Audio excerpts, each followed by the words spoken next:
दोस्तों नमस्कार, मैं हूं आलोक पाठक और आप देख रहे हैं खबर दस्तक। महाकुंभ को शुरू हुए 37 दिन हो गए हैं और जो इसमें सबसे महत्वपूर्ण चीज जिस पे रिपोर्ट मांगी गई थी सेंट्रल पोल्यूशन कंट्रोल बोर्ड के द्वारा कि क्या वो जल स्नान योग्य है या नहीं है। आप ताज्जुब कर जाएंगे जो आंकड़े सेंट्रल पोल्यूशन कंट्रोल बोर्ड ने कल जारी किए हैं। ये चौंकाने वाला तथ्य है और ये बताता है कि ये बता रहा है कि जिस जल में संगम में जैसा योगी जी दावा कर रहे हैं, मैं फिर से बोलूंगा जैसा योगी जी और योगी जी की सरकार दावा कर रही है, 53 करोड़ लोगों ने स्नान कर लिया है।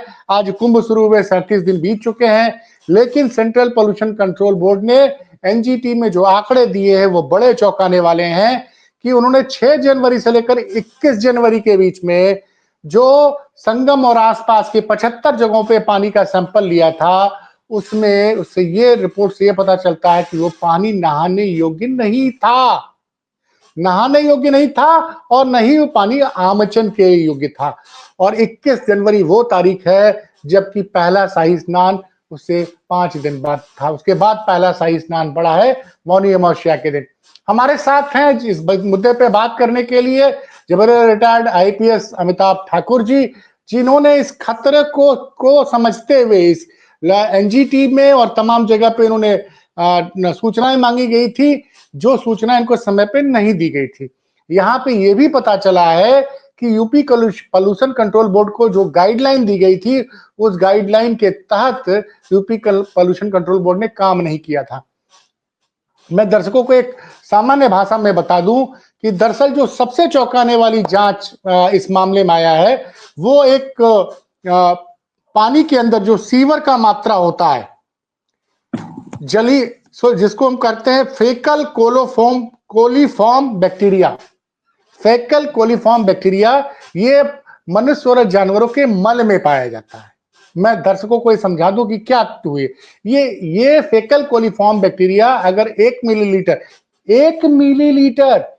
मिलीलीटर पानी में 100 है तो सामान्य माना जाता है, लेकिन जो आंकड़े आए हैं वो इसके 40 गुना तक फेकल कोलीफॉर्म बैक्टीरिया पाया गया है। सर, आपने जो शक जाहिर किया था वो संभवतः सच साबित हुआ है। आपने रिपोर्ट देख ली होगी, पहला कमेंट क्या आपका? कि मेरा ये कहना है कि एक कमलेश सिंह बनाम स्टेट ऑफ उत्तर प्रदेश के प्रकरण में नेशनल ग्रीन ट्रिब्यूनल ने एनजीटी ने कई निर्देश दिए थे सेंट्रल पोल्यूशन कंट्रोल बोर्ड को और Uttar Pradesh pollution control board को, यह समझते बूझते और इस बात पर विचार करते हुए कि कुंभ के दौरान विशेष सतर्कता की जरूरत है। अगर आप लाखों करोड़ों लोग वहां पर बुला रहे हैं या नहीं भी बुला रहे हैं तो आ रहे हैं। कुंभ किसी के बुलाने की चीज नहीं है, यह तो स्वतः उद्भूत स्थान है। हिंदू संस्कृति का यह एक आदिम कार्यक्रम है। तो इस दौरान जब करोड़ों लोग आएंगे तो वहां के जल की क्या स्थिति हो, जल की स्थिति अच्छी रहे, इसके लिए एनजीटी ने एक कहा था कि आप नियमित रूप से, उन्होंने सप्ताह में 2 दिन का निर्णय दिया था कमलेश सिंह के केस में। सप्ताह में कम से कम 2 बार आप अपने सारे आंकड़ों को रिकॉर्ड पे लाएंगे। मैंने इस संबंध में जब सेंट्रल पोल्यूशन कंट्रोल बोर्ड और यूपी पोल्यूशन कंट्रोल बोर्ड के वेबसाइट को देखा था तो ये वेबसाइट पर यह सूचना नदारद थी, ये सूचनाएं नहीं थी। इसके मद्देनजर मैंने यह एक वहां पर ओरिजिनल एप्लीकेशन बोलते हैं, याचिका जिसको हम लोग और जगह बोलते हैं, वहां पर मूलवाद बोलते हैं एनजीटी में, मूलवाद दायर किया था।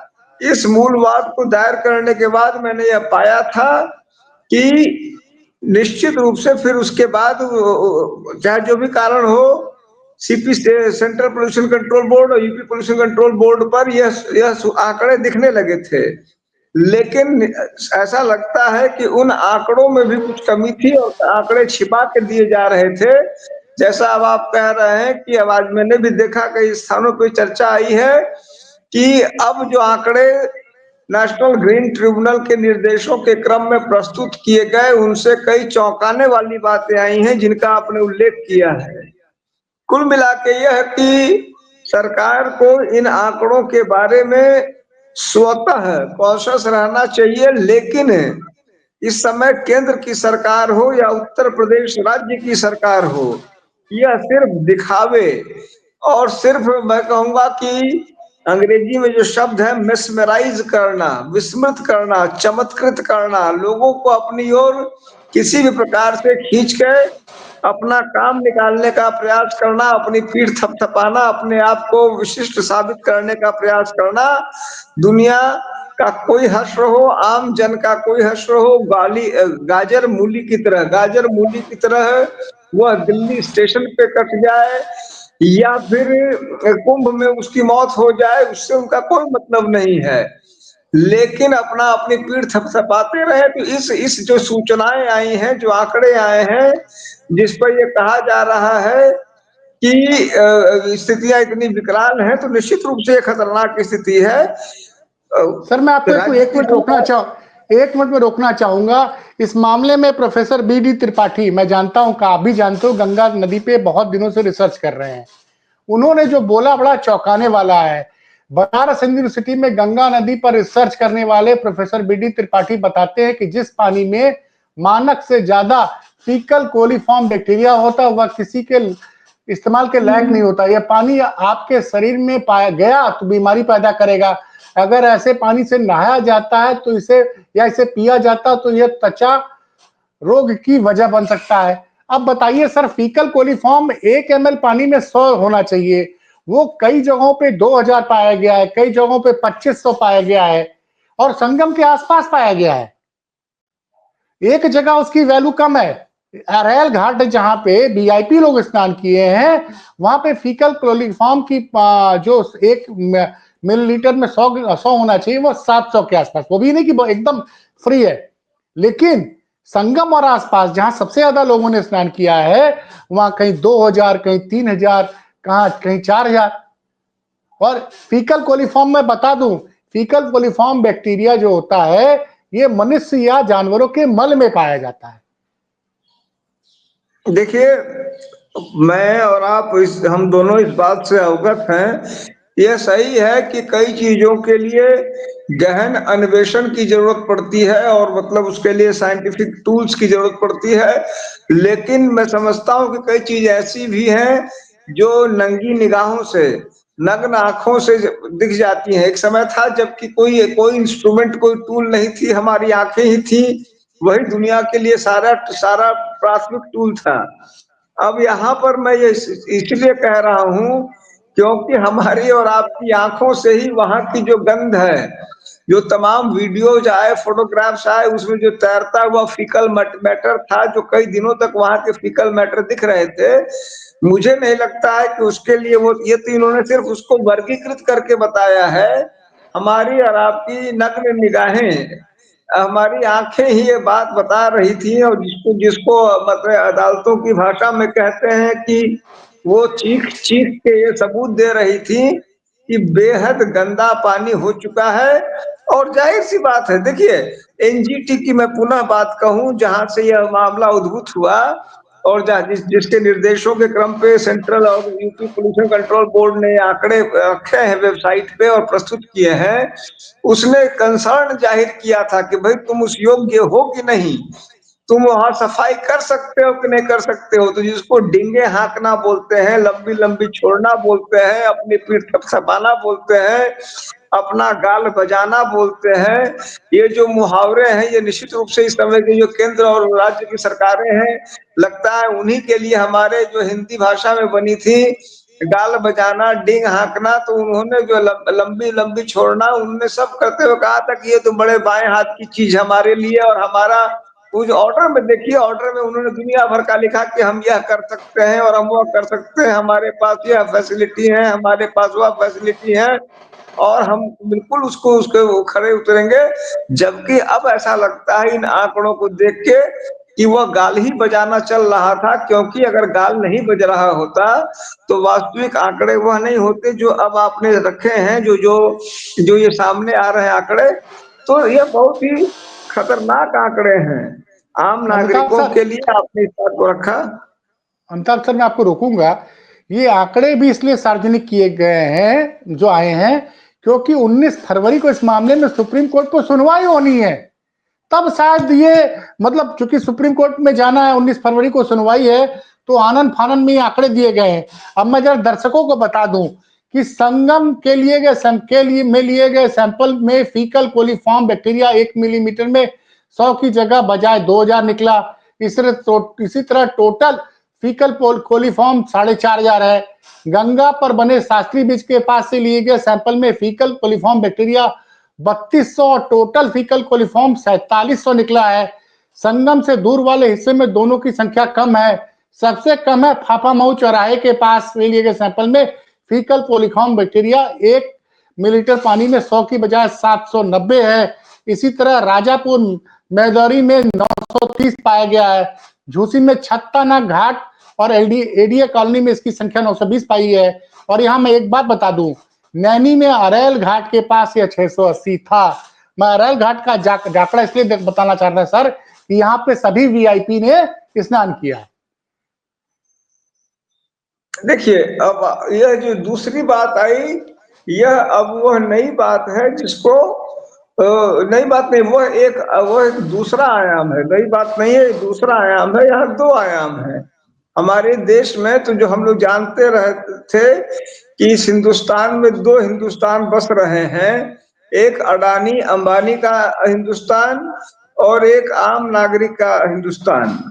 इसी हिंदुस्तान में अभी हमने देखा, शायद पता नहीं क्या नाम था उस एमएलसी का, विपिन सिंह शायद नाम था, जो नहीं कि नहीं सर, योगी आदित्यनाथ के बहुत ही नजदीकी शायद माने जाते हैं, विनीत विपिन सिंह। विनीत सिंह, बाहुबली विनीत सिंह सर, विनीत। मैं अच्छी तरह, बनारस के रहने वाले हैं, चोलापुर के, मिर्जापुर सोनभद्र से एमएलसी हैं, भदोही से सर, बाहुबली हैं और सर। ये आदित्यनाथ जी के बहुत ही नजदीकी शायद माने जाते हैं, उनको प्रिय है, ऐसा मैंने कहीं सुना था शायद। तो उनका भी आपने और हमने नाजू अंदाज देखा है, और कई मैंने कुछ मॉडल्स का, कुछ हीरोज का। और हमने देखा कि जो जो उन लोगों की एक दूसरी दुनिया थी और है। रोज उसमें जो है, जो उस दुनिया में आते हैं, जिनका उस दुनिया पे हक व अख्तियार है, वह वहां जाके, जैसे कुछ बड़े पत्रकार हैं, जो जो जो चाटुकार बिरादरी में हैं, अन्य जो कुछ भी लाभान्वित होने वाले लोग हैं, उनका एक घाट है, उनकी एक दुनिया है, उनका एक संसार है। वो जाते हैं, शानो शौकत से जाते हैं, आनंद से नहा के, आनंद की हिल को, उनके लिए गंगा और संगम और डुबकी और कुंभ एक दूसरी दुनिया है।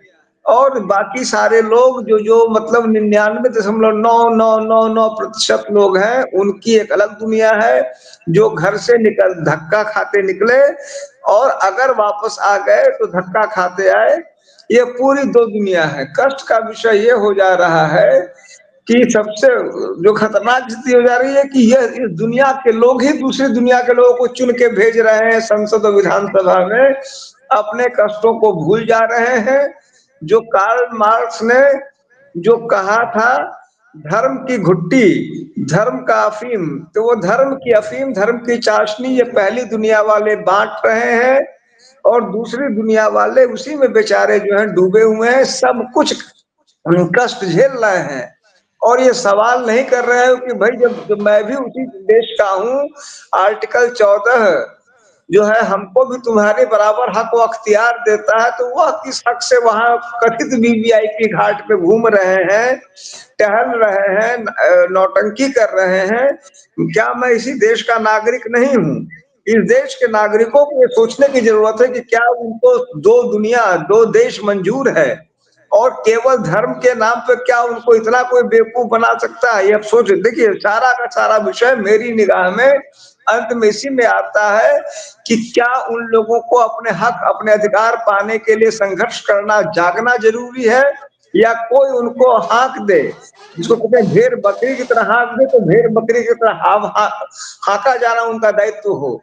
कहीं ना कहीं उनको जागृत होने की, क्योंकि आप और हम चीखते रहे, जब तक आम नागरिक अपने अधिकारों के लिए, सच्चाई के लिए नहीं खड़ा होगा, जब तक यह इनकी धूर्तता से नहीं वाकिफ होगा और इनके हिंदू मुसलमान और ये और वो और ये और वो के चक्कर में रहेगा, तब तक तो उसे यही धक्के खाने होंगे। और ये जो एनजीटी का कहिए या किसी का कहिए, जब तक उनके दिमाग में यह बात नहीं जाएगी कि मेरा हक लेके यह मौज कर रहा है और मुझे उल्लू बना रहा है, उल्लू बना रहा है, तब तक आपका हमारा जो वांछित परिणाम है कि आम नागरिक का जीवन बेहतर हो, आम नागरिक अपने अधिकारों के प्रति सचेत हो, वह नहीं हो पाएगा। सारी की सारी समस्या मेरी निगाह में वहीं पे है। लेकिन अफसोसजनक बात यह है कि ये जो फीकल कोलीफॉर्म के बारे में मैं भी आज के पहले बहुत ज्यादा नहीं जानता था सर। जब मैंने रिपोर्ट पढ़ी और उसके बाद इसको गूगल पे सर्च किया, और सबसे ज्यादा तो मैं तब चौंका जब मैंने प्रोफेसर बीडी त्रिपाठी का स्टेटमेंट पढ़ा कि मतलब वो जो 1 ml में 100 होना चाहिए वो 700 है, कहीं कहीं 3000 है, कहीं 4000 है। और मैं स्किन का रोग होता है तो आदमी बहुत परेशान हो जाता है सर। मतलब स्किन, एक तो स्किन रोग अगर आपको हो गया तो उसका इलाज कहीं होता नहीं है, और इलाज है तो बहुत महंगा है। तो इन चीजों की जानकारी सार्वजनिक क्यों नहीं की गई कि इस वक्त फीकल का तुरंत होना चाहिए कि ये फीकल कोलिफॉर्म इतना ज्यादा है, क्यों उसमें लोग नहा रहे हैं, आमचन कर रहे हैं सर। सबसे बड़ी बात तो यह है, अब जब 53 करोड़ लोग स्नान कर चुके हैं, अब इसमें सुप्रीम कोर्ट अगर कोई आदेश भी देगा तो क्या फर्क पड़ेगा सर? देखिए, मैं थोड़ा बहुत मैं फिल्मों का शौकीन रहा हूँ, और हम्म। एक फिल्म जो काफी हिट थी, शोले, जिसमें जो हीरोइन थी, जो अब तो खुद ही उसी पार्टी की सांसद है, जिस पार्टी का ये जो बिग इंडियन ड्रामा का जो सबसे बड़ा लीडर है, जो पार्टी, उसकी उसकी हीरोइन है। उन्होंने कहा था कि घोड़ा अगर घास से दोस्ती कर लेगा तो खाएगा क्या। तो अगर ये जो है, अगर ये पार्टी जो यहाँ और वहां पावर में है, वो अगर सत्यता से दोस्ती कर ले, इनको ईमानदारी से सच्चाई बता दे, इनको सत्यता बता दे कि भाई साहब वहां मत जाइयो, ये स्थिति है, इसके कारण तुम्हारे स्किन के रोग हो जाएंगे, तो जो अपना लाखों करोड़ों, एक तो भ्रष्टाचार जो करना है वह नहीं हो पाएगा, दूसरा जो है उनके मान तुम्हारी बला से तुम घर से निकल गए, लौटोगे नहीं लौटोगे, किस हालत में आ रहे जा रहे, तुम्हारी बला से।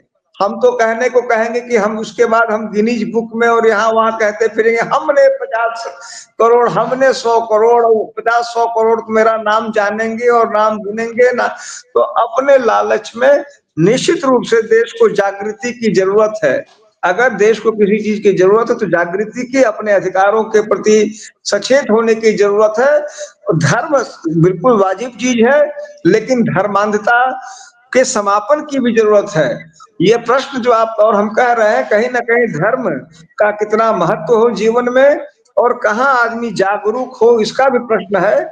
क्योंकि आज के जो सरकार है, विशेष करके जो भारतीय जनता पार्टी आधारित सरकार है, वह निश्चित रूप से एक पुरातन युग की तरफ देश को ले जाके उसको स्वर्ण काल बताते हुए अपना उल्लू सीधा करना चाहती है, जो देश के लिए बेहद खतरनाक है। नहीं सर, बड़ा अफसोसजनक है, जो पानी स्नान योग्य नहीं है उसमें 53 करोड़ लोग सरकार दावा कर रही है स्नान कर ले रहे हैं, आमचन कर ले रहे हैं। और फीकल कोलीफॉर्म जो 1 ml में 100 होना चाहिए, वो 1 ml में कहीं 500 है, कहीं 1000 है, कहीं 4000 है। सर, इस मामले पे एक चैनल ने, वो याचिकाकर्ता या वकील जो सुप्रीम कोर्ट में इस केस को लड़ रहा है, उससे बात की। जरा मैं चाहूंगा कि जरा 2 मिनट की बातचीत आप भी देख लेते, दर्शक भी समझते कि मेरी तो समझ नहीं आ रहा कि इतने सेंसिटिव मामले को सुप्रीम कोर्ट ने पहले क्यों नहीं सुना, और क्यों नहीं सुप्रीम कोर्ट ने व्यवस्था बनाई कि हर रोज जो है क्योंकि ये जो टेस्ट होते हैं, एनजीटी का जो सैंपल लिया जाता है तो तुरंत जांच हो जाती होगी सर।